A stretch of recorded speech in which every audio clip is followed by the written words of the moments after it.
Alright, so the main decision right now is which doctor, what approach makes the highest chance of recovery with the least chance to make it worse. And this is the part that I wish was different. I wish, as I found the cause, I didn't have such a, how do you say, there wasn't such case studies of people who went and got therapies and now they are worse. I mean, some of these case studies are pretty scary, of people creating entire websites of how their life was ruined. They walked in with some problems and they could barely walk, but after the therapy, they became completely bedridden, and they can't move anymore. They can't eat, drink. Not only can they eat certain foods, their body doesn't even work. They need feeding tubes. And so I'm like trying to not even go down that direction because it's not making me feel the best. The point is, out of like these handful of people, there's like literally like 3-4 people in America who does this kind of therapy, or does it at a high scale, you could say, right? And which one of these 3 is the best? So in this video, I'm going to be showing you my thought process with some of them, and then break down my actual plan on how to find this properly. So when we go into Caring Medical's website, this is the company that looks like they have the most experience. They're all over YouTube. They're all over all searches on Google. They have the most client testimonials. They have they look like they've been doing it the longest. The person specializes in this. Like, this is all he lives and breathes and talks about, where some of the other places looks like they do all kinds of stuff. So this is naturally, I think, anyone in this space, when they are looking for this treatment, this is where they go. My video yesterday was all about this guy. And what's interesting here is when we go into, so this is the page, prolotherapy results. This is where they say like 90% of patients said prolotherapy changed their life for the better. 90% said that they would recommend it to somebody else. Now, I posted about this in some groups, and some people came out saying like, oh, this is no way it's true. And, obviously on and on, like anybody who is out of insurance and, charges out of pocket and creates their own data, can't be trusted, etc., obviously, right? Now, the thing is, guys, we don't have much choice.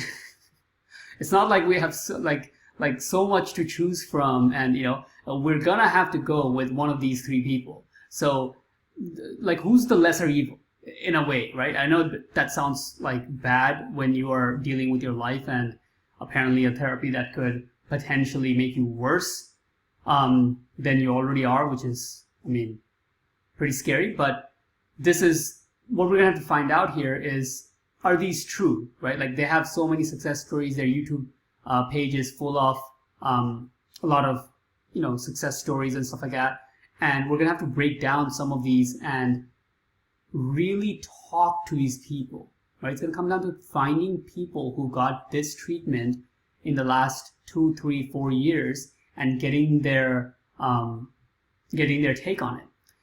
So that's the first thing. That's Caring Medical. The next guy we have is Regennex. They're in Colorado. So Caring Medical's in Florida. These guys are in Colorado.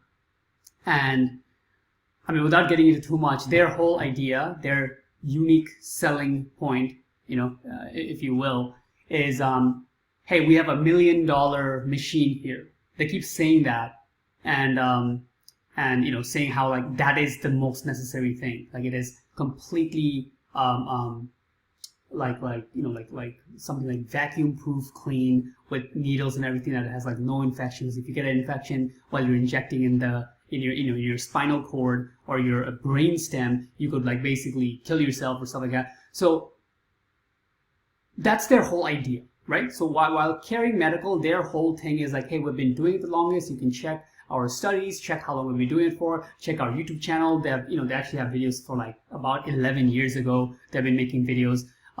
So that's their angle. We have the most experience, we do it the most, we give the most injections. Volume is practice makes it perfect, so we're the best. These guys' thing is all about like, we have the highest equipment, so like I understand that they have some expensive stuff, but on the other hand, not really that new to how marketing works, so I understand the angle they're coming from. They know they have something that other places are probably not going to get. Let's say a very expensive unit, even if it's $1 million, let's say it is. Let's say other places not going to get that, or they don't have it, and they're going to use the leverage on that to convince people that this is exactly what you need. Now, here is the weird part about this whole. These guys actually contradict each other completely. This is where it blows my mind that there's not another third-party database that is doing some kind of studies on seeing how the patients are actually turning out after their study. This is, there's so many ways they contradict. I'll just point out one of the biggest ones. These guys are saying, like, he says this in his video,